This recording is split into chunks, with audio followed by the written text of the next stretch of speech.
comecei a aula, mais da metade da aula sem gravar. E eu sei que tem colegas de vocês que só estão podendo assistir a gravação, tá?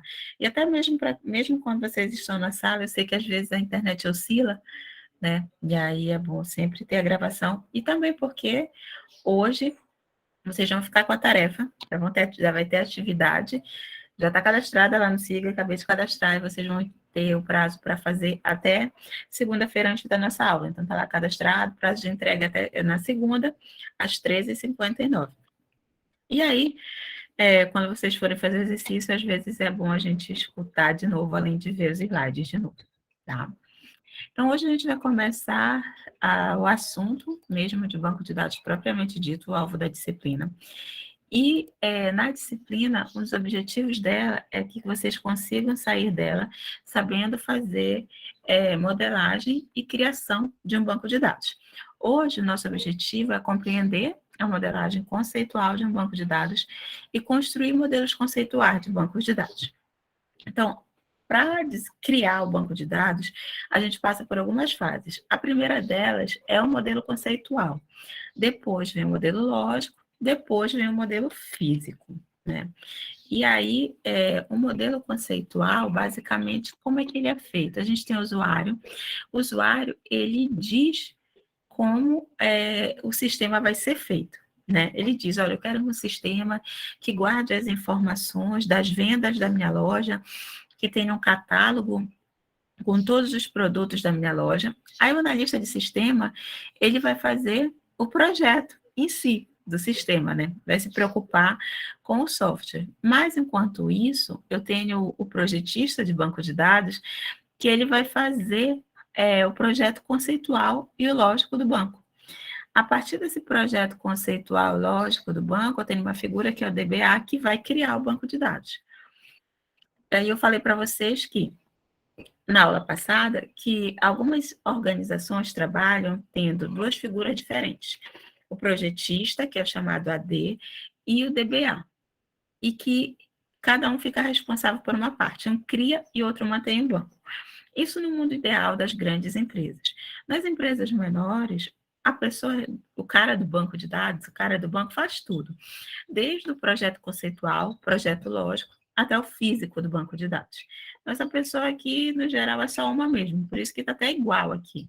Porque na vida real, é uma pessoa que ora está com um chapéu, ora está com outro, né? Na hora da criação do banco de dados, o que acontece? Qual é o grande objetivo? É pegar algo que existe no mundo real. O analista ele vai pegar algo que existe no mundo real, vai transformar essa realidade em um banco de dados. Só que para isso, ele passa por algumas fases. A primeira, o modelo conceitual, depois o lógico, depois o físico. E aí, no final, a gente tem isso aqui, que é o banco, que é o nosso grande objetivo. Mas hoje a gente está bem aqui. A gente está aqui no modelo conceitual, que é o início de tudo. Quando a pessoa responsável pelo banco de dados vai entender quais são as informações que devem ser mantidas, quais são as unidades que serão representadas no banco de dados e as informações que devem ser mantidas no banco de dados. Então, por exemplo, se a gente pensar no mundo UFOPA, né? A UFOPA é uma universidade que oferta cursos e que esses cursos têm alunos matriculados nele.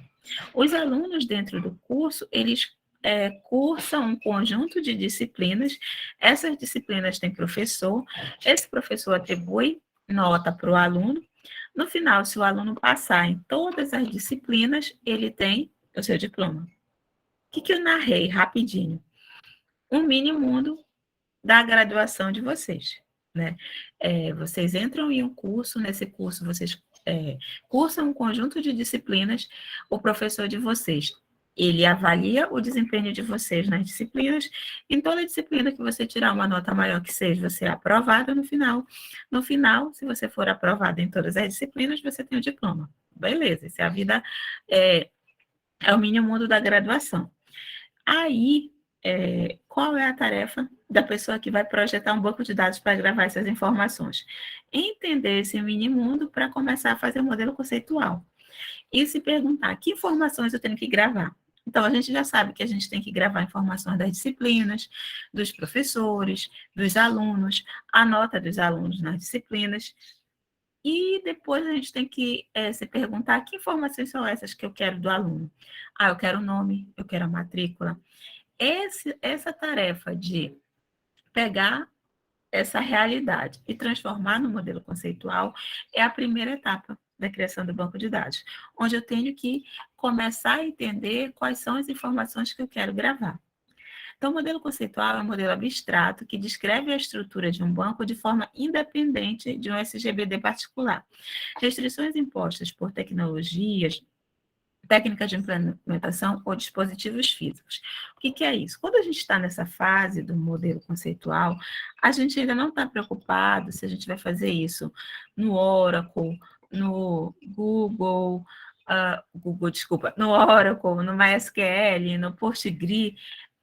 A gente não está preocupado com detalhes técnicos, a gente está preocupado ainda em pegar e criar um modelo. Depois, sim, a gente vai se preocupar qual SGBD que a gente vai utilizar. Quando a gente estiver lá falando no modelo lógico. Enquanto a gente está aqui no modelo conceitual, não. Isso não é uma preocupação. A gente ainda está entendendo o que a gente quer, quais são as informações que a gente quer manter. Fazer o modelo conceitual é a primeira etapa do projeto de um sistema de aplicação em banco de dados. Ele é utilizado para entender, para transmissão, para validação de conceitos, para mapear o ambiente, para um diálogo entre usuários e desenvolvedores. Nesse momento do modelo conceitual, a gente está construindo algo que a gente ainda consegue conversar com o cliente. Por quê? Porque a gente ainda consegue perguntar, mas que informação você deseja manter? Você quer saber o nome dele? Você quer saber o CPF? Você quer saber o telefone? Então, é isso que você quer saber do aluno. Então, a gente consegue ainda conversar com o nosso cliente e mostrar uma representação que ele entende.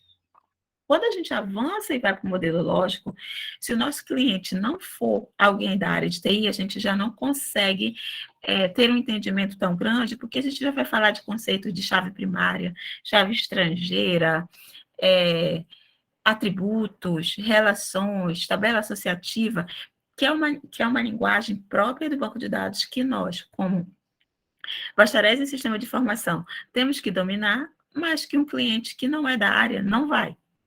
Não, ele não é o objetivo dele, eu não tenho que esclarecer para ele o que é uma chave primária, o que é uma chave estrangeira, porque não é a tarefa. Agora, aqui, quando a gente estiver falando de modelo conceitual, ainda é uma etapa que a gente precisa e que a gente consegue mostrar o modelo e fazer com que ele entenda, porque a gente ainda está numa etapa muito inicial. E aí a gente vem para os objetivos do modelo, e o primeiro eu já comecei a falar, que é a comunicação ao cliente. Porque o modelo conceitual é algo que a gente ainda consegue mostrar para ele. A gente consegue mostrar e fazer com que ele entenda. Porque são dois conceitos simples que a gente vai já ver, vocês vão entender e vocês vão ver que mesmo pessoas que não são da área técnica de tecnologia da informação conseguem compreender bem.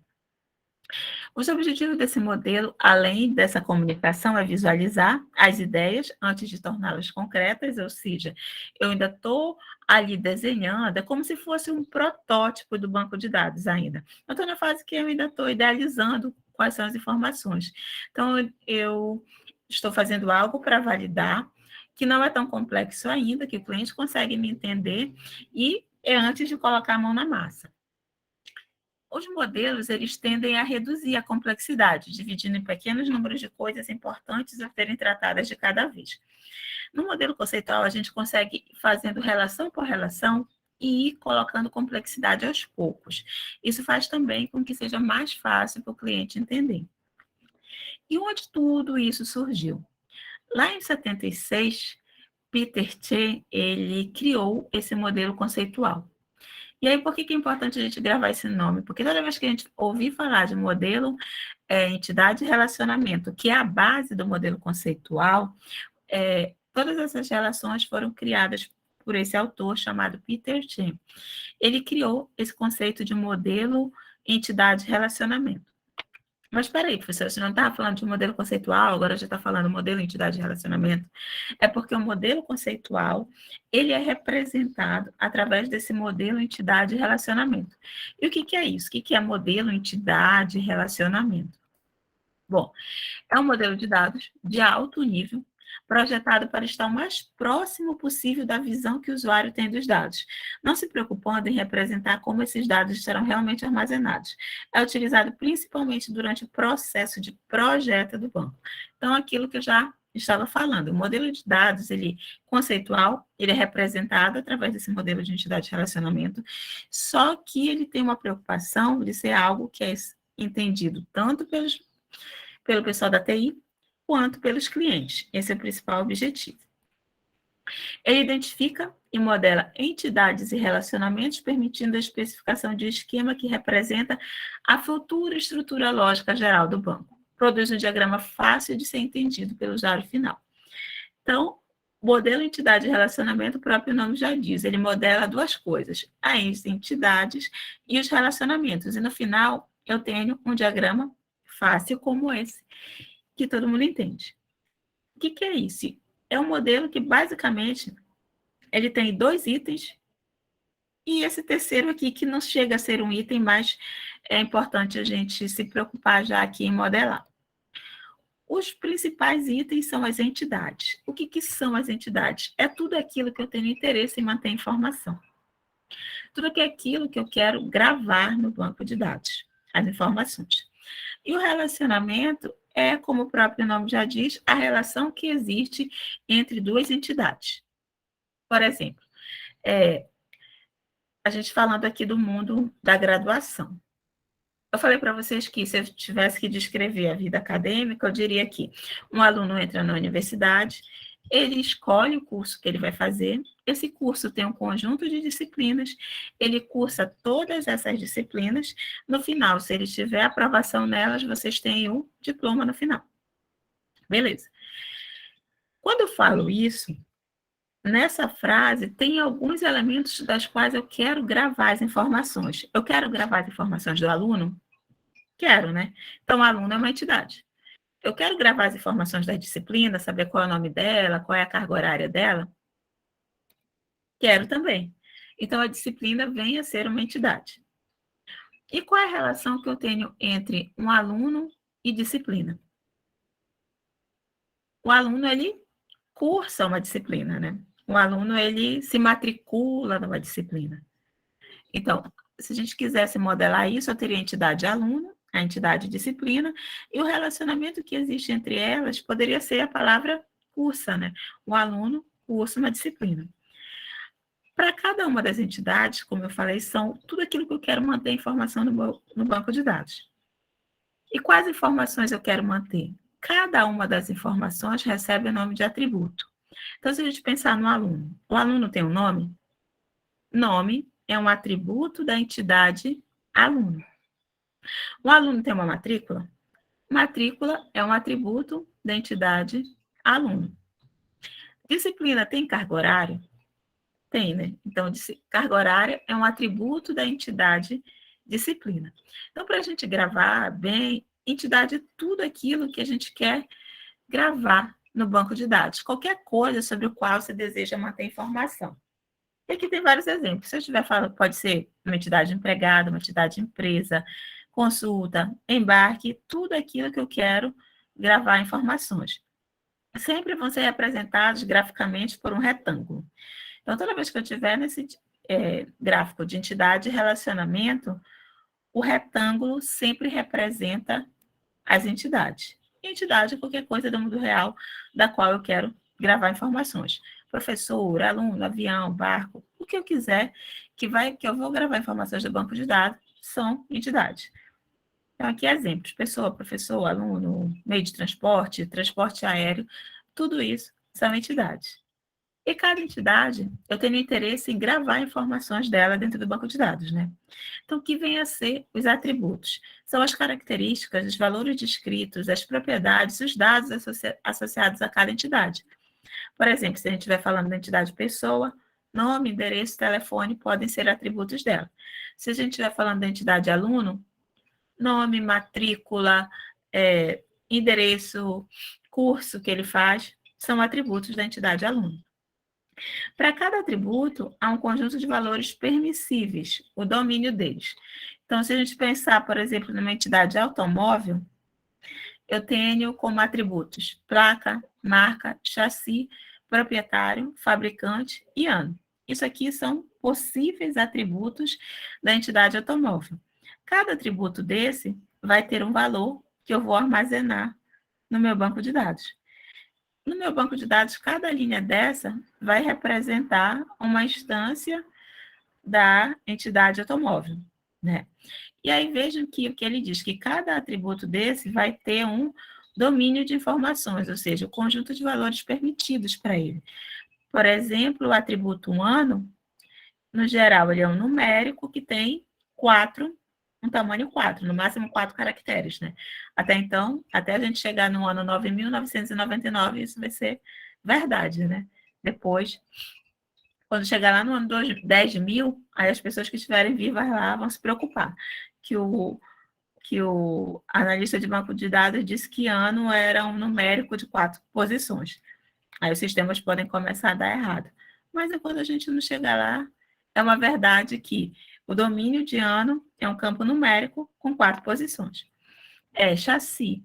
Chassi já é um alfanumérico, né? Porque eu posso ter letras e números. Não sei qual é o tamanho do campo chassi dentro de um banco de dados. Não sei se é 10, se existe isso, né? Mas, no geral, a maioria dos campos, quando eles são numéricos, a gente precisa definir um tamanho específico para ele. Aqui, no outro exemplo, a entidade cliente tem lá identidade, nome, endereço, telefone, estatura, peso. Da mesma forma, a gente pode dizer que o domínio de informações de peso são os numéricos. De estatura, também os numéricos. Telefone, também. Endereço, não. Já vai ser um campo alfanumérico que precisa ter um tamanho um pouco maior. Nome, um campo... Eu ia dizer que só permitiria letras, mas tem aí o pessoal João 15, tem alguém, pode ser que tenha alguma pessoa que tenha numérico no nome, que é bem difícil, mas provavelmente o analista de banco de dados vai dizer que é um campo alfanumérico e vai colocar um limite de tamanho para ele, para esse atributo. Então, os atributos, eles são as características das entidades às quais o analista de banco de dados acha importante gravar informação e o cliente entende que são essas informações aí que ele quer mesmo, que ele vai precisar. Então, por isso que o diagrama de entidade de relacionamento é um diagrama que pode ser mostrado para o cliente, porque ele que vai ajudar a dizer quais são as informações que ele deseja manter no banco de dados dele, né? E aí a gente já viu quem são as entidades, que é tudo aquilo que a gente quer manter informações, e só que o nome do diagrama é entidade e relacionamento. O que são os relacionamentos? São os fatos ou acontecimentos que ligam dois objetos existentes no mundo real. São relações ou associações existentes entre entidades. No geral, verbos. Então, se a gente diz assim, pessoa possui automóvel, pessoa e automóvel são duas entidades e o relacionamento que existe entre elas é possui. Professor ensina aluno, professor é uma entidade, aluno é outra entidade, e ensina é o relacionamento que existe entre eles. Pessoa mora em apartamento, a pessoa é uma entidade, apartamento é outra entidade, e mora é o relacionamento que existe entre eles, certo? E aí, se a gente tivesse que representar essas relações aqui na forma de um diagrama de entidade e relacionamento. Deixa eu colocar aqui, slide 19.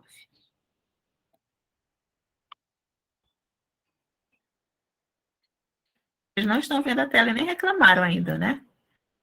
Eu sei que vocês não estão vendo minha tela e vocês nem me avisam. Sério, não estão vendo a tela. Agora ele é que sumiu, foi? Isso. Eu estou sabendo que vocês não estão vendo a minha tela, porque eu fechei de propósito para mostrar algo para vocês aqui. Carregou de novo? Já está vendo? Sim. Tá. Então, se a gente tem aqui, pessoa possui automóvel. Professor ensina aluno. Pessoa, disse para vocês que é uma entidade. Automóvel também, né?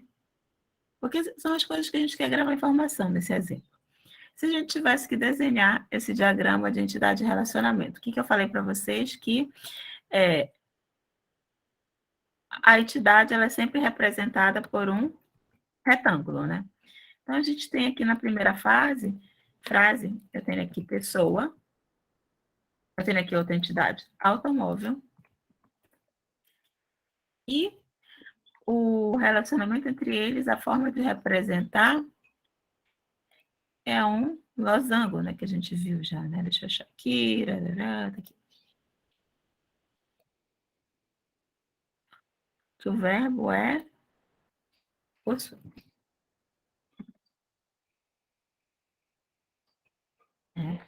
E aí,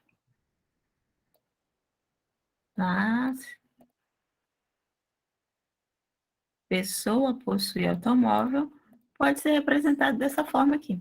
Pessoa possui automóvel. Beleza? Já tenho aqui o diagrama de relacionamento dessa primeira aqui, ó. Professor ensina aluno. Mesmo jeito, eu vou copiar, né, professora? Já ensina, e a gente já vai tocar. Professor ensina aluno.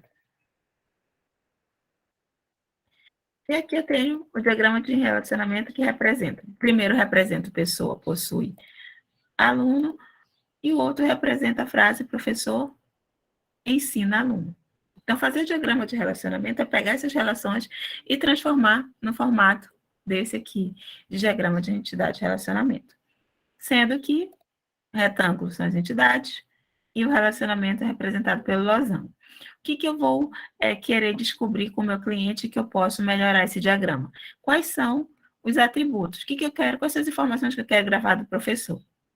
Eu quero o nome, eu quero a matrícula. Quais são as informações que eu quero gravar do aluno?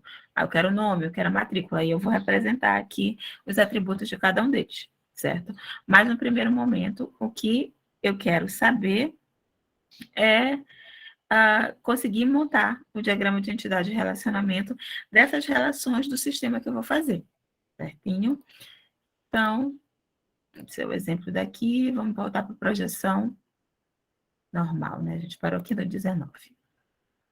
Só que esse diagrama de entidade de relacionamento, ele pode ficar um pouquinho mais complexo, né? Que vocês estão vendo, tá muito simples, né? Só, por enquanto, descobrir quem é a entidade, o relacionamento da relação tá simples. Bora complicar um pouquinho mais. Como é que a gente pode complicar um pouco mais isso aqui? Aí, aqui, né? A gente já fez esse exercício, beleza? Já vimos que a gente sabe fazer isso. Se vocês quisessem seguir aqui, vocês poderiam fazer mais os diagramas de entidade de relacionamento aqui desses aqui, beleza? Aí, professora, está muito simples, está achando muito fácil, é só isso? Não, porque na computação sempre pode complicar, né? A gente não fica no simples ali. Vocês já fizeram a disciplina de programação, né? Vocês já viram o conceito de orientação a objetos lá na disciplina de programação? Sim. Sim? Então, vocês lembram desse conceito aqui de generalização e especialização que existia lá entre as classes, né? Tá lembrado? O professor lá de orientação de programação falou isso para vocês? Qual foi a professora de vocês? Foi a Flávia? Isso. Pronto. Conheci a professora Flávia hoje, aqui em Santarém. Então, não conhecia ela ainda pessoalmente. Então, se vocês disseram que não viram isso aqui, semana que vem eu devo encontrar ela de novo, vou perguntar. A senhora Flávia, você ministrou isso? Eles disseram que não viram. Eu sei que vocês viram, que ela deve ter ministrado, né? Então, o conceito de generalização e especialização que existe aqui em banco de dados é o mesmo conceito que vocês viram lá em programação orientada a objetos, né? Que a generalização é o resultado da união de dois ou mais conjuntos de entidades de nível mais baixo, produzindo um conjunto de entidades de nível mais alto, e a especialização é o resultado da separação de um subconjunto de entidades de nível mais alto, formando um conjunto de entidades de nível mais baixo. Aqui está enrolado, né? Bora ver na forma visual que a gente entende mais. Então, vamos lá. Esse aqui é o conceito típico quando a gente está falando de generalização e especialização. Quando a gente pensa num cliente ou numa pessoa e diz que ela pode ser pessoa física ou pessoa jurídica, o cliente ele pode ser pessoa física ou pessoa jurídica. Então, eu estou generalizando que o cliente pode ser qualquer um dos dois. Agora, quando eu especializo, eu digo que tem dois tipos de cliente, o pessoa física e pessoa jurídica. Quando a gente vê isso lá na orientação a objetos, a gente entende que a pessoa física e a pessoa jurídica, elas herdam todos os atributos da classe mãe, né? Eles são filhos da classe e elas herdam todos os atributos. Lembram disso, né? Quando a gente, que lá eu acho que na orientação a objetos, se eu não me engano, a gente usa o extend, né? Para dizer que uma classe estende a outra e com isso ela herda todos os atributos e métodos da classe mãe. Vocês estão lembrando disso, né? Não estou falando nada novo para vocês. Da mesma forma, aqui em banco de dados, isso existe também. Quando eu represento assim, eu quero dizer que a pessoa física, ela tem todos os atributos do cliente e mais alguns específicos da pessoa física. Quando eu falo a pessoa jurídica, ela também possui todos os atributos de cliente, mais os específicos da pessoa jurídica. Então, por exemplo, a pessoa física, ela tem CPF. Pessoa jurídica, ela tem CNPJ. Agora, as duas poderiam ter telefone, poderiam ter endereço, poderiam ter nome, mas aqui estariam os atributos específicos de cada uma delas. Então, esse mesmo conceito que a gente vê lá na orientação a objetos, que é de herança de propriedades, aqui existe também. Então, cada instância da entidade especializada possui, além de suas próprias propriedades, também as propriedades da instância da entidade genérica. Então, ela herda tudo, os atributos, os relacionamentos. Então, aqui, nesse exemplo, agora já com os atributos, vejam aqui. Cliente tem nome e código. Pessoa física tem RG e sexo. Pessoa jurídica tem CGC, que é o CNPJ, e tipo de organização. Só que pessoa física, na verdade, tem RG, sexo, nome e código. Porque ela herda o nome e o código aqui da pessoa física, do cliente, né? E a pessoa jurídica, da mesma forma, além de CGC e tipo de organização, ela também tem nome e código, porque ela herda daqui. Então, eu posso representar esses conceitos de generalização e especialização também no meu diagrama de entidade de relacionamento. Eu posso ter uma entidade pai e as entidades filhas, onde existe essa relação de herdar, certo? Essa relação que existe entre elas, aqui em banco de dados, ela tem uma pequena diferença entre o conceito lá que vocês viram em orientação a objetos, que é, na hora de representar, eu posso dizer que essa especialização é total ou não. Se eu disser que ela é total, representando com um T aqui do lado, o que eu quero dizer? Que para cada instância da entidade genérica, existe sempre uma instância em uma das entidades especializadas. Traduza, professor, o que eu estou querendo dizer? O que estou querendo dizer é que um cliente sempre vai ser ou pessoa física ou pessoa jurídica. Então, se eu tiver aqui uma linha de cliente, eu também vou ter uma linha dele ou na tabela de pessoa física, com os dados complementares, ou na tabela de pessoa jurídica, com os dados complementares. Certo? Se eu tiver esse T aqui. Isso implica que, para cada instância da entidade genérica, sempre vai ter uma instância em uma das especializadas. Agora, se eu não tiver esse T, se não for uma especialização total, se for uma especialização parcial, eu tenho aqui um P, vou representar com P do lado. O que ele indica? Que nem toda correspondência da entidade genérica possui correspondência em entidades especializadas. Então, quando eu olho isso aqui, eu tenho aqui uma entidade funcionário, tenho uma entidade motorista, que tem os atributos de motorista, tem uma entidade secretária aqui também, que herdam os atributos de funcionário. Só que quando ele tem esse P, o que ele me indica? Que pode existir funcionários na tabela de funcionário que não são nem motorista nem secretária, são outra coisa. Então, quando eu uso esse P aqui, eu indico, eu não tenho essa regra de dizer que quando eu tenho uma linha aqui, obrigatoriamente eu vou ter aqui ou aqui. Eu posso ter funcionários que não se encaixam, nem motorista, nem secretária, que ele é programador, por exemplo. Aí ele vai aparecer aqui, ele vai aparecer aqui, certo? Não existe limites no número de níveis hierárquicos, ou seja, eu poderia ter mais um filho aqui de motorista, que é o mototaxista, e aqui um outro que é o taxista, por exemplo.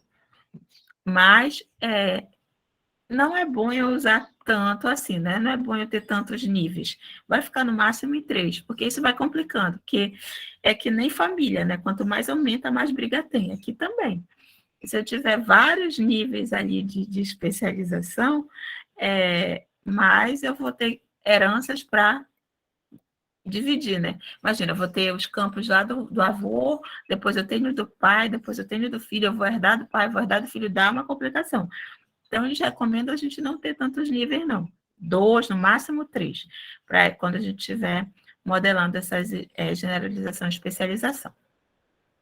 Beleza.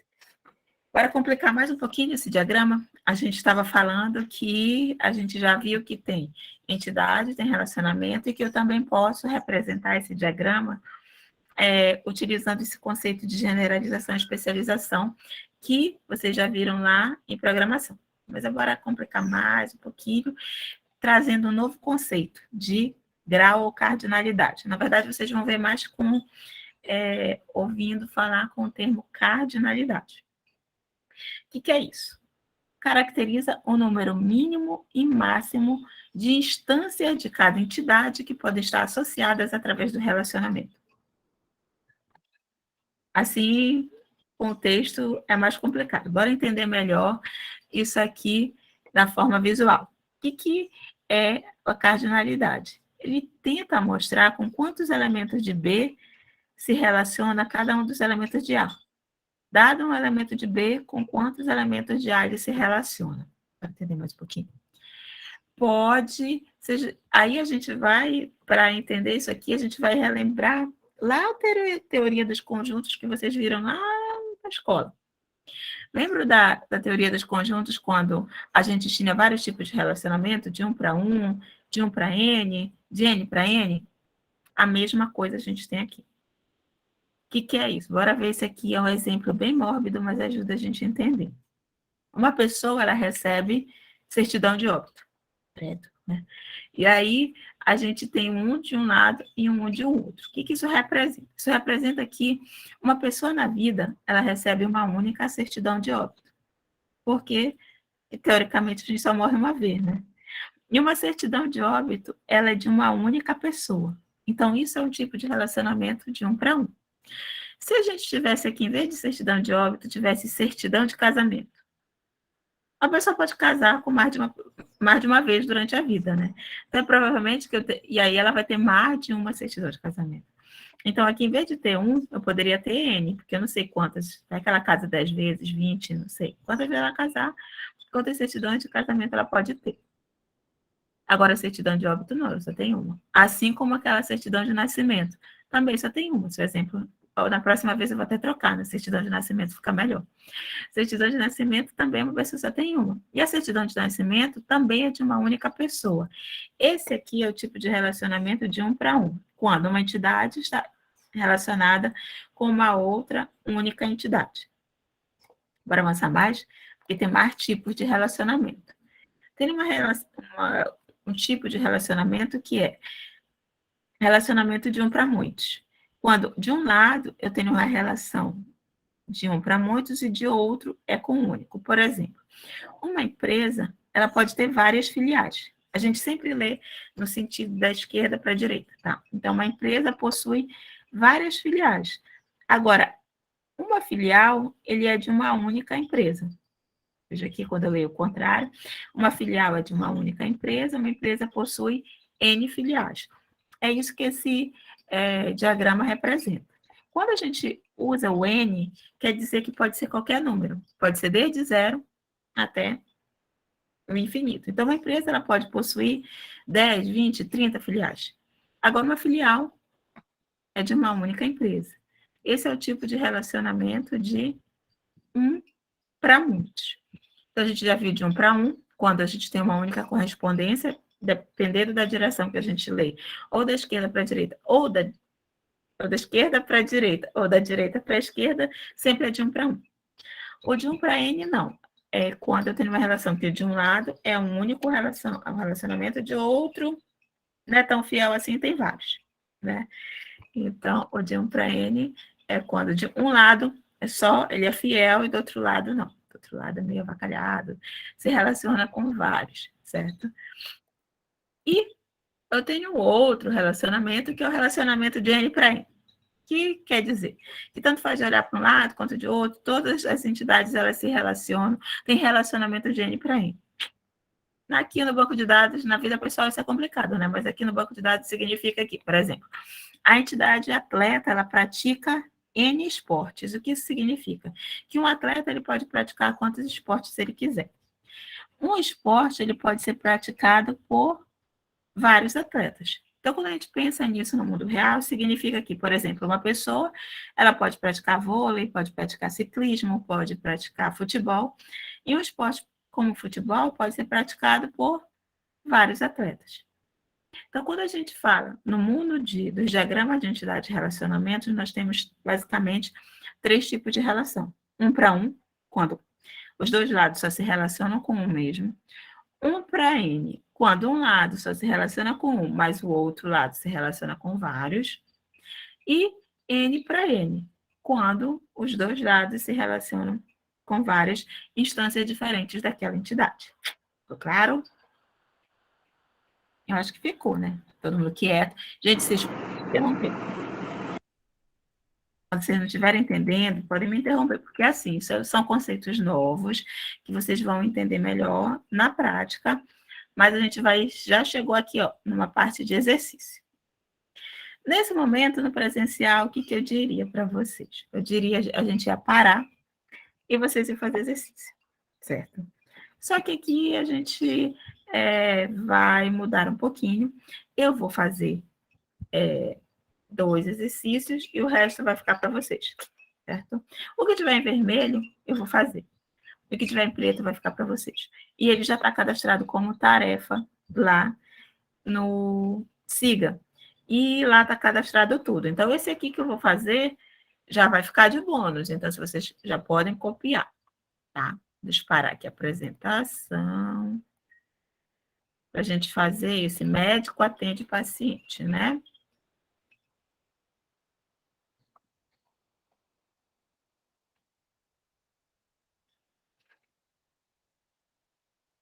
Eu sei que vocês não estão vendo nada. Calma aí que eu vou já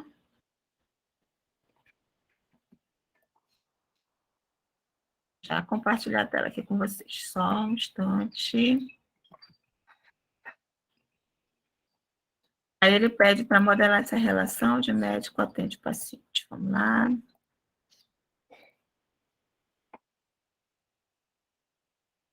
E sabe algo que é ruim? Quer dizer, várias coisas são ruins nesse remoto, né? Mas uma das coisas que é ruim é que no presencial eu consigo olhar a carinha, eu sei quando os alunos estão entendendo e quando não estão. Agora aqui é mais difícil. Eu estou inferindo que vocês não estão aprendendo. Por isso, vocês estão entendendo. Se vocês não tiverem, use essa mãozinha que tem aqui, levanta a mão, grita, para poder entender que vocês não estão entendendo. Vamos lá. Médico atende paciente. Quem são aqui? Vocês podem digitar, abrir o microfone. Quem são as entidades aqui? Nessa relação de médico atende paciente. O médico e o paciente. Perfeito. Então, bora lá. Já sei que os dois.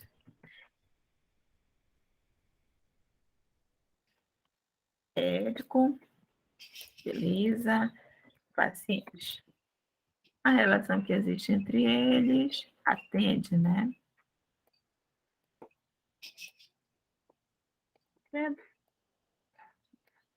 Eu não queria me obedecer. Beleza. Atende. Aí, gente. Vamos criar aqui, inserir.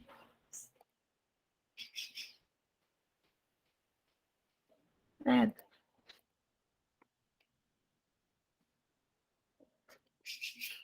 Tá vendo que ele não está me obedecendo, né?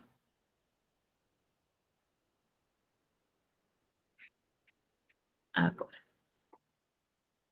Médico atende paciente. Agora, gente. O médico, ele atende, vocês acham que ele atende um único paciente ou ele atende vários pacientes? Vários. Então, aqui o médico, ele atende vários pacientes, né? Beleza, então, ele aqui, né? Beleza.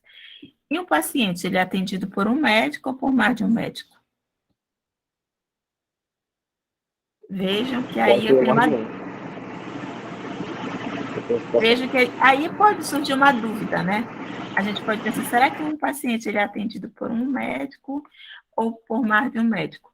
Mas se a gente estiver modelando, por exemplo, no hospital, né, uma relação no hospital. Quando o paciente é internado, ele pode ser, ora ele é atendido por um médico, ora ele é atendido por outro. Agora, se a gente estiver pensando no sistema de posto de saúde, na maioria das vezes ele é atendido por um único médico, né? Então, isso vai depender muito, e aí é o tipo de dúvida que vocês podem perguntar para o cliente de vocês, mas vem cá, esse paciente, ele pode ser atendido por mais de um médico? Quando existe essa dúvida, é sempre que a gente fica, será que é só um ou mais de um? É melhor a gente ir para o muitos, é melhor a gente ir para o N na dúvida. Por quê?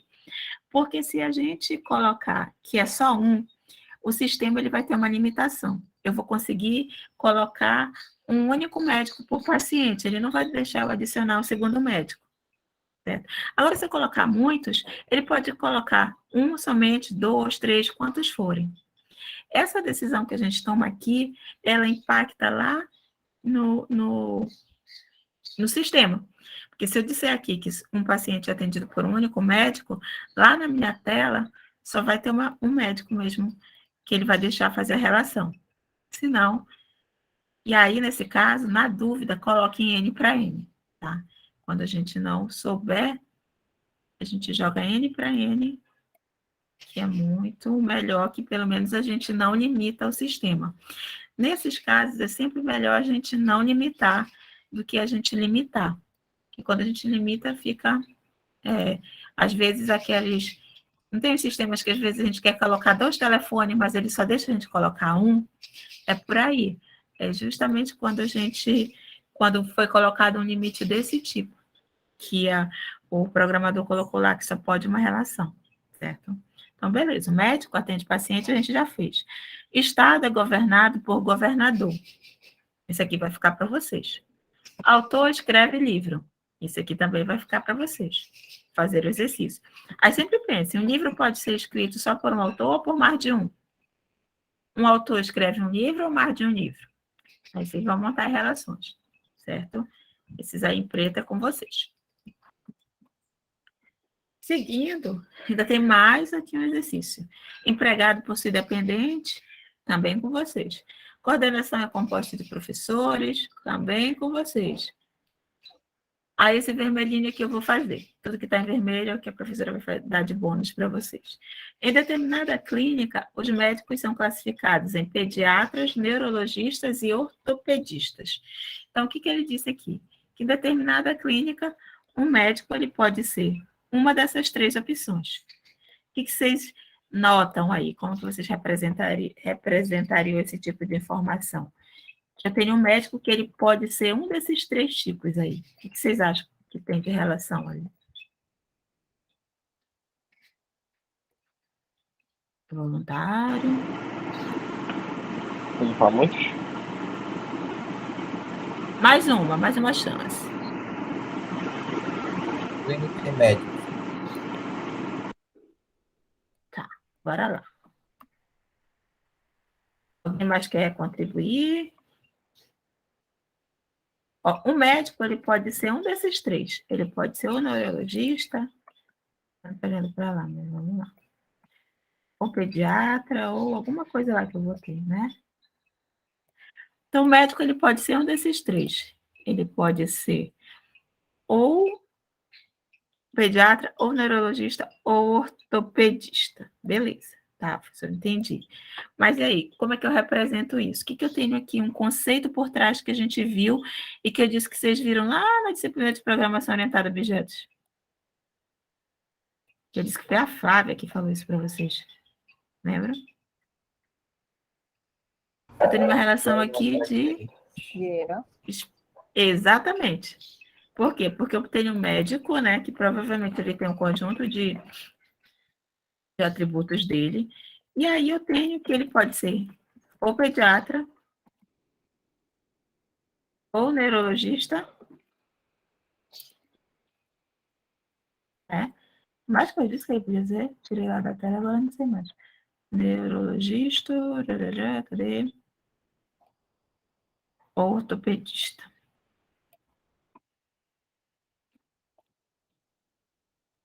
Quando eu tiver essa relação, a gente pode representar assim, com esse conceito que a gente viu de herança, né? Ele olha uma coisa,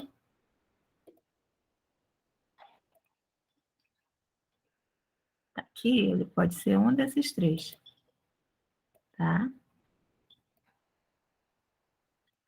Quando eu tiver essa anotação, eu entendo que o médico ele pode ser ou pediatra, ou neurologista, ou ortopedista. Como ele disse que nessa clínica esses médicos só podem ser ou pediatra, ou neurologista, ou ortopedista, lembra que essa especialização ela podia ser total ou parcial? Só que como ele disse que nessa clínica ou ele é um, ou ele é outro, ou ele é outro, a gente tem um conceito aqui de especialização total. Quer dizer que esse médico, ou ele é pediatra, ou é neurologista, ou ortopedista. E aí a gente faz o diagrama dessa forma aqui, certo? O conceito de entidade e relacionamento, beleza? E aí, deixei mais um exercício pronto aqui para vocês. Alguém levantou a mão. Pode perguntar, Vitor. E qual vai ser a relação deles? Não vai ter um nome, né? Esse triângulo não, né? Pode ter, eu esqueci. O médico, agora a gente pode colocar, ele pode ser aqui, como ele escreveu mesmo lá na frase, né? O médico ele pode ser o pediatra, o neurologista, o ortopedista. Essa relação que ele botou lá ficou até torto.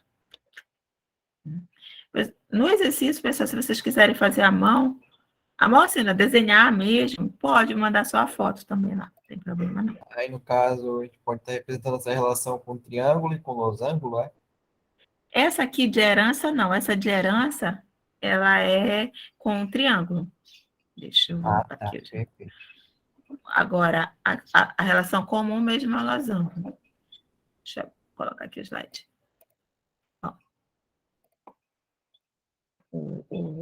A de especialização é o triângulo, e a relação comum mesmo que existe é o losango, tá? Só quando a gente quiser representar a herança que a gente usa essa estrutura aqui do triângulo ligando a eles. Certinho? Beleza. Vamos lá, seguir um pouquinho. Para que a gente estava bem aqui nesse exercício, né? Esse exercício lá para vocês, aí lembre que o que está em vermelhinho é o que eu estou deixando de bônus, porque eu já estou boazinha. Aí vamos continuar lá. Confeccionar o diagrama que contempla as seguintes regras. Vejam aqui que esse diagrama, gente, ele vai sendo construído aos poucos. E aí vocês vão crescendo o diagrama de vocês. Como assim, professora? Olha lá. Cada cidade deve ter uma ou mais ruas. Cada rua deve estar em uma cidade. Veja aqui que ele já deu a relação, né? Cada cidade deve ter uma ou mais ruas, cada rua deve estar em uma cidade. Aí ele continua. Cada rua deve ter um ou mais prédios, cada prédio deve estar em uma rua. Aí ele continua. Cada prédio pode ter um ou mais apartamentos, cada apartamento deve estar em um prédio. Cada apartamento pode ter um ou mais telefones, cada telefone deve ser de um apartamento. Cada rua deve estar localizada em um bairro, cada bairro pode estar em uma ou mais ruas. Então, vamos lá, vamos começar a construir esse diagrama. Eu vou deixar dois prontos para vocês e aí vocês vão continuar como exercício.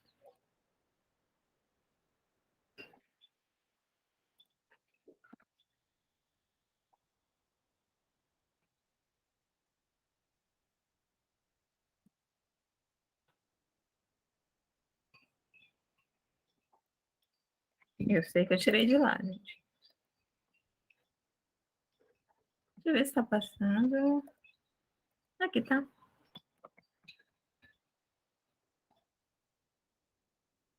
Estou de preto aqui, né? Mas eu sei que só vou fazer os dois primeiros. Deixa eu deixar numa letra menor. E fazer assim, para ficar mais fácil para vocês entenderem. Então, ele começa assim: cada cidade deve ter uma ou mais ruas, cada rua deve estar em uma cidade. Então, bora lá. Já me deu dois aqui, ó. 2. Por que eu já estou tentando diminuir? Porque vocês vão ver que esse diagrama aqui, ele cresce. Ó. Cada cidade, aí que eu tenho rua, né, que é a outra entidade. Ui.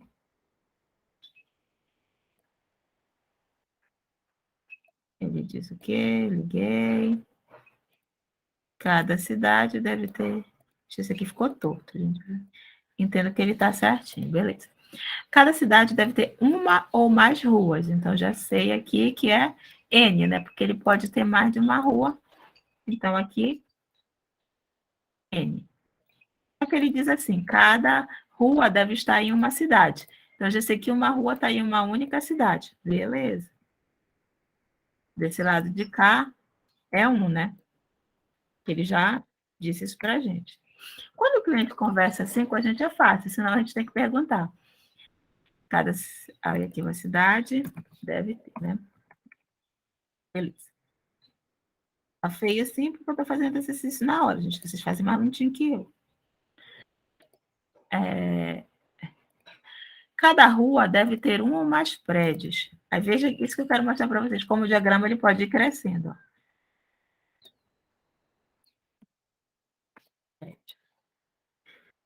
Aí deixa eu copiar esse aqui, né? Aí ele diz assim, que, deixa eu fazer ligação, cada rua, no presencial eu estaria desenhando isso no quadro, estaria mais bonitinho. Cada rua deve ter um ou mais prédios. Então, beleza, eu sei que rua tem mais de um prédio. Para cá é N. Agora, cada prédio deve estar em uma rua. Então, eu já sei que o relacionamento da rua de volta entre rua e prédio tem uma única rua, a rua tem vários prédios. Aí vocês vão continuar, gente, que ele diz assim, cada prédio pode ter um ou mais apartamento. Aí vocês vão ligar aqui, ó. Aí o que vocês estão vendo nesse exercício? Que pode crescer, esse daqui vai crescer. E aí eu já deixei pronto até aqui, vocês estão vendo a imagem pronta até aqui, mas vocês vão continuar. Pois esse exercício aqui, ele é maior. Vocês vão ter que fazer todo o... seguir. E aí tem dois exercícios como esse. Beleza? Slide atual. Aí vocês vão seguir até chegar que cada rua deve estar localizada em um bairro, cada bairro pode ter uma ou mais ruas. Aí vocês têm o segundo exercício, que é no mesmo estilo. Cada condomínio é formado por unidades condominiais. Aí vocês vão fazer. E depois, cada unidade é de propriedade de uma ou mais pessoas. Aí vocês vão seguir. Aí vocês vão ver que desses dois últimos exercícios, já vai ser maior o diagrama. Certo? Ficou clara essa parte? Gente, vocês já entenderam um pouquinho como é? Sim, senhora. Beleza? Então, tá. Esses exercícios já estão lá criado, qualquer coisa, vocês avisem depois. Beleza? Gente, deixa eu ver.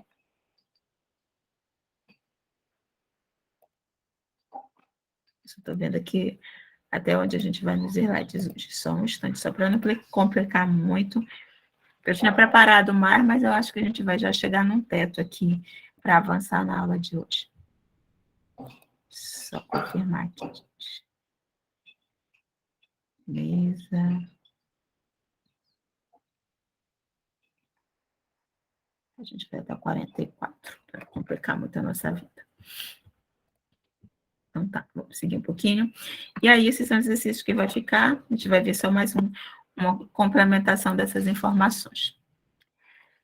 Então, falar um pouquinho sobre esse diagrama que a gente acabou de construir, e que vai ficar para vocês construírem mais, ele é um modelo formal. O que isso significa? Que tanto faz nós aqui, ou alguém lá no Ceará, alguém lá no Japão, quando eles forem representar um diagrama no modelo conceitual, eles vão seguir essa formalidade aqui, que diz que cada entidade é representada por um retângulo, que o relacionamento é um losango, que quando tem herança a gente representa com aquele triângulo, que pode ser total ou parcial.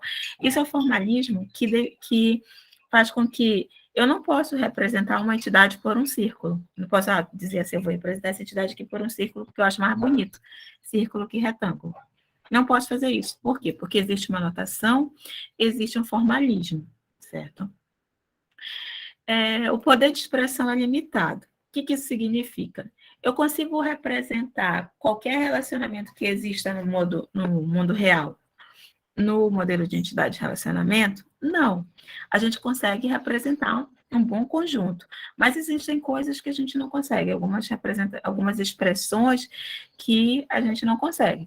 A gente consegue representar essas relações mais fáceis, agora, e mais comuns também. Agora, um relacionamento mais complexo, dizer que uma coisa ora existe, ora não existe, isso a gente não consegue representar. Mas a gente consegue representar muita coisa com esse modelo conceitual bem simples. Mesmo ele sendo simples, a gente consegue fazer boas representações. Equivalência entre modelos. O que é isso? A professora quer dizer que se eu for modelar um banco de dados e a senhora for modelar um banco de dados, tem que sair exatamente o mesmo modelo, igualzinho? Não necessariamente. Pode ser que a gente tenha algum entendimento diferente e que faça com que o meu desenho seja um pouco diferente do modelo do Vitor, por exemplo. Mas eles têm que ser equivalentes, ou seja, eles têm que conseguir armazenar as mesmas informações, mesmo que eles não sejam exatamente iguais, eles têm que ser pelo menos equivalentes, certo? Então, bora ver aqui os exemplos de modelo equivalente. Se eu digo que tento representar a frase médico consulta paciente. Então, eu vou lá e digo que o médico ele consulta paciente, que o médico ele pode atender vários pacientes, que o paciente pode ser atendido por vários médicos, e que o médico ele tem código e ele tem nome, e que o paciente tem código e que ele tem nome, e que a consulta tem data hora. Vejam aqui algo novo nesse diagrama que a gente ainda não tinha comentado.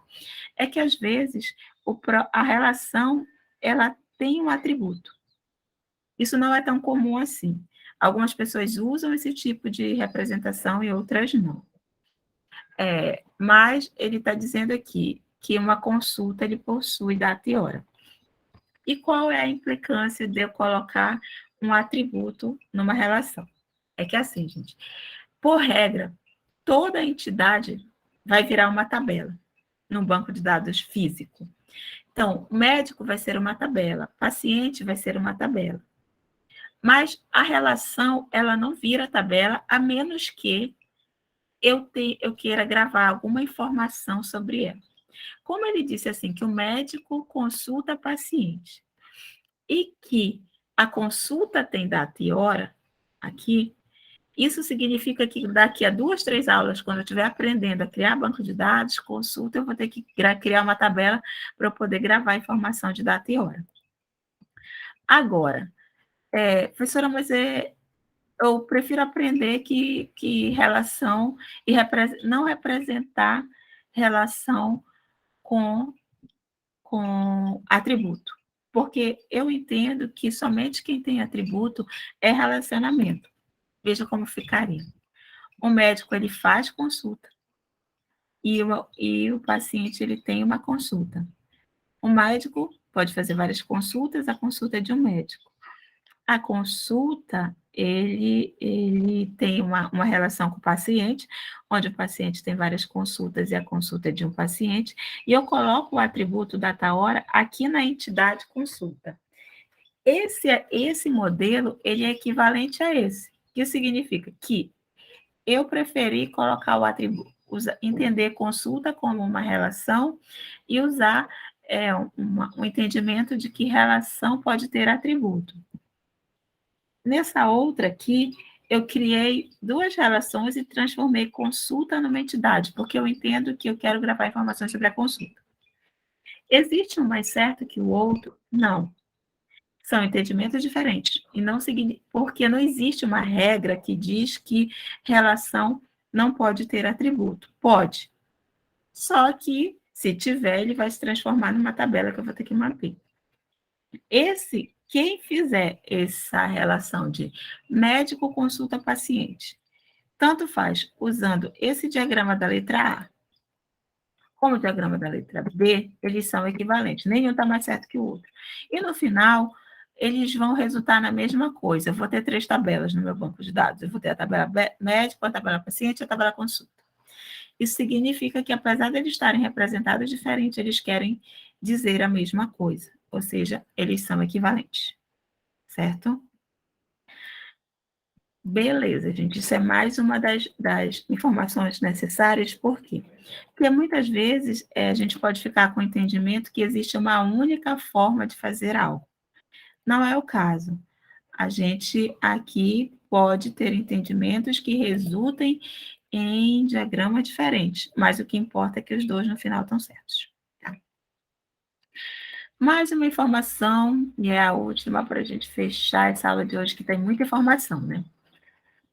Outra dúvida que costuma surgir quando a gente está fazendo diagramas de entidade de relacionamento é quando algo deve ser tratado como atributo, quando algo pode ser uma entidade.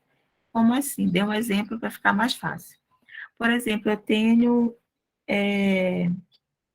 um automóvel, é uma entidade sobre a qual eu quero gravar informações, e uma das informações que eu quero saber do automóvel é a cor dele, né? Quero saber que cor ele é. Aí eu posso representar assim, o automóvel, ele tem uma cor, que é o atributo, ou eu posso representar assim, um automóvel, ele possui uma cor, uma entidade de cor. Sendo que a cor, ela pode estar ligada a vários automóveis, e o automóvel tem, desse exemplo aqui, ele tem uma única cor. Veja aqui que eu tenho uma restrição, né? Desse jeito que está aqui, o automóvel ele possui uma única cor, ele vai ser verde, vai ser vermelho. Agora, se eu tiver um automóvel que ele é verde e vermelho, eu não consigo representar aqui. Isso se resolveria facilmente se eu colocasse um N aqui, né? Que eu permitiria o automóvel ter mais de uma cor. Do jeito que está modelado aqui, o automóvel só tem uma cor. Mas beleza. O que a gente está tentando entender é quando vale a pena eu representar um atributo, uma informação como um atributo ou como uma entidade. Quando eu faço isso aqui, eu sempre vou colocar a cor do automóvel. Então, se a gente pensar numa aplicação, vai ser um campo que eu vou digitar, né? Se for dessa forma aqui, em vez de eu digitar, eu poderia ter uma tabela de cores, eu poderia ter as opções e só selecionar. E aí, vocês perguntam, sim, professora, qual vai certo? Eu estou na dúvida, é um atributo ou uma entidade?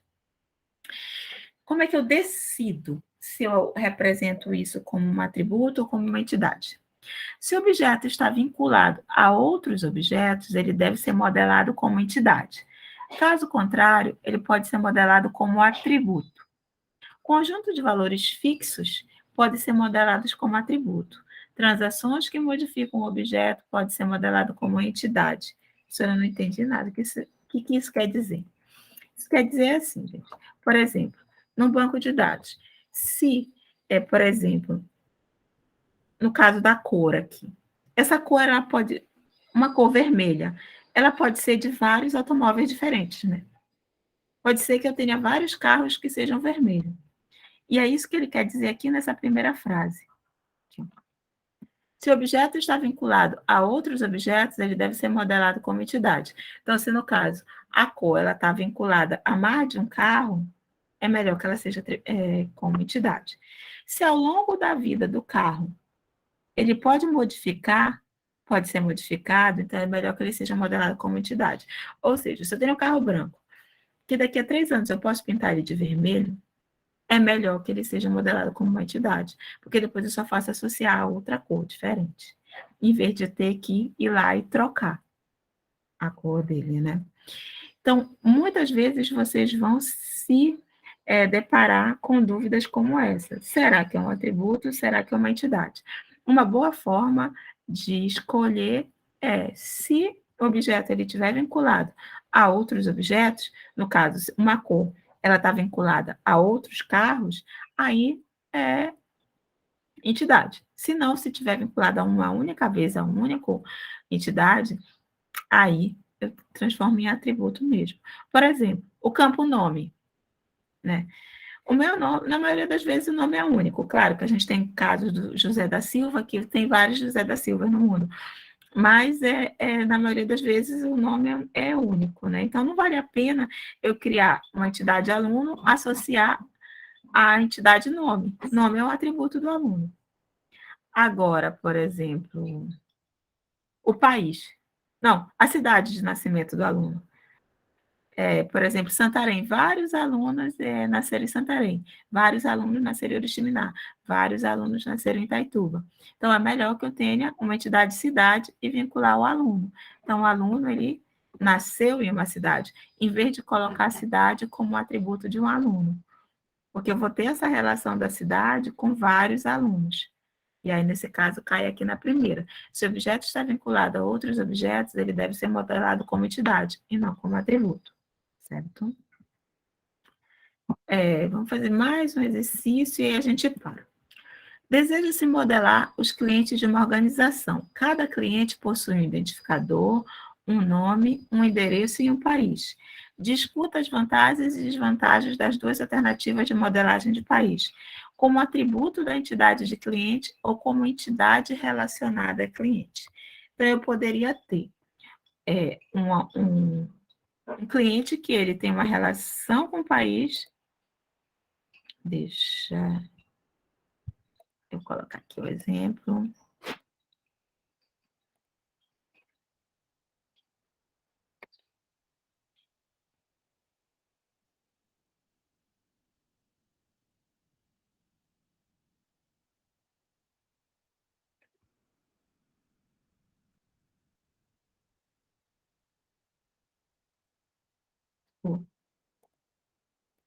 Agora, tinha travado aqui, só para variar.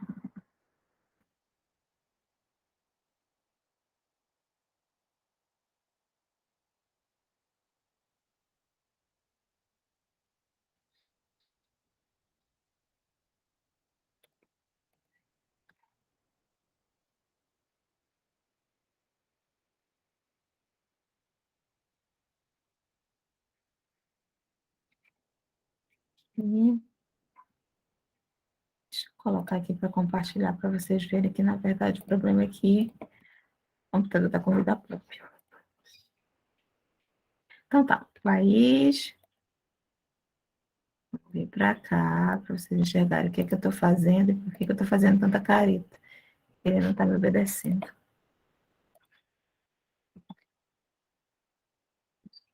Tá? Um cliente, ele possui um país, é uma das abordagens, né? E um país, ele tem vários clientes associados a ele. É uma das abordagens que ele diz. O cliente, ele nasceu aqui, né, no país. Isso aqui é uma opção. A outra opção que a gente poderia ter é essa segunda aqui, onde eu tenho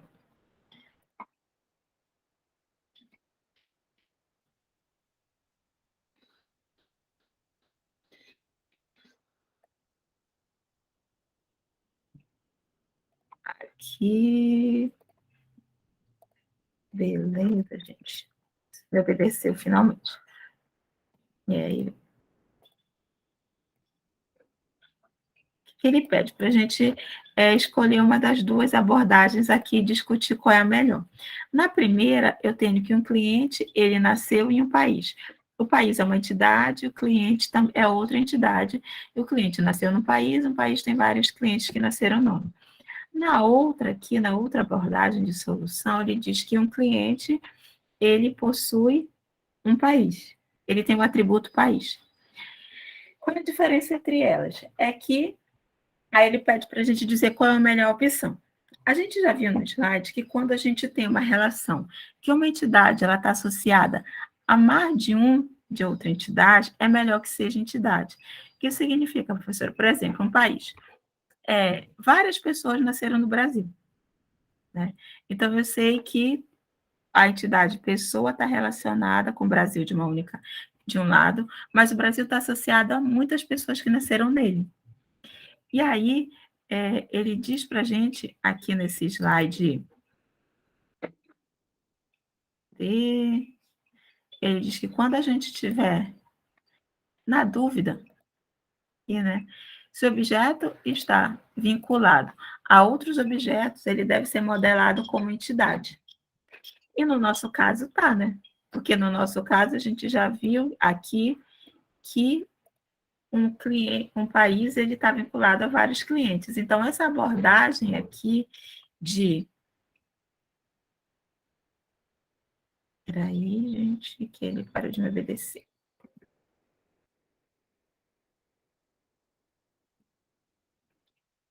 Essa abordagem aqui, que um cliente, o país está relacionado a vários clientes, é melhor essa aqui do que essa relação aqui. Porque aqui, toda vez que eu tiver que digitar o país de um cliente, eu vou ter que escrever. Nessa outra, não. Eu vou ter uma caixa de seleção e eu posso escolher várias vezes para cada cliente o Brasil. Ou qualquer outro lá, né? Porque eu tenho uma tabela de país. Então, nessa dúvida, nesse exercício aqui, que ele pede para a gente exercitar isso, é isso que ele quer saber. Como seria melhor representar? Nesse caso específico, seria melhor representar como uma entidade, como a letra B, como entidade relacionada a cliente, e não somente representar ele mostrando o lado como um atributo, que isso faz com que fique muito mais limitado o nosso modelo, certo?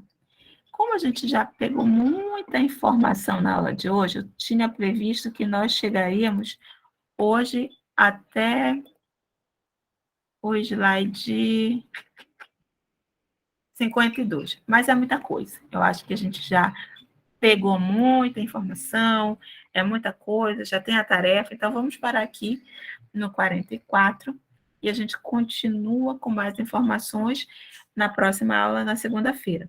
Vocês têm o exercício, já está cadastrado lá no SIGA, o acompanhamento está lá no SIGA, mas para facilitar, eu vou colocar esse exercício também lá no nosso grupo do WhatsApp, para facilitar. Agora, a entrega da tarefa ela deve ser feita no SIGA. A menos que, se vocês tiverem alguma dificuldade, professora, não conseguir acessar o SIGA, não encontrei a tarefa, aí vocês podem me mandar nesse e-mail aqui, carlamarina@gmail.com. Mas só se vocês não conseguirem mesmo mandar pelo SIGA, algum problema de acesso, certo? Essa aula ela teve bastante informação, eu recomendo até que quando vocês estiverem fazendo exercício, se ficar com dúvida, assistam novamente, eu vou colocar a gravação daqui a pouco, para que vocês consigam praticar, porque essa parte de modelo conceitual a gente só aprende praticando mesmo. Só ouvindo a professora falar e ela mesma fazer, é mais difícil a gente compreender. Qualquer coisa, a gente pode usar o nosso grupo do WhatsApp para tirar dúvida.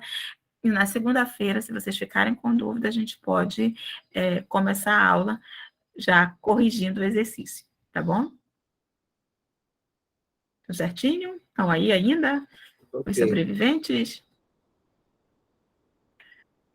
Então tá, gente. Um bom final de semana. Eu vou mandar também lá no grupo a lista de exercício.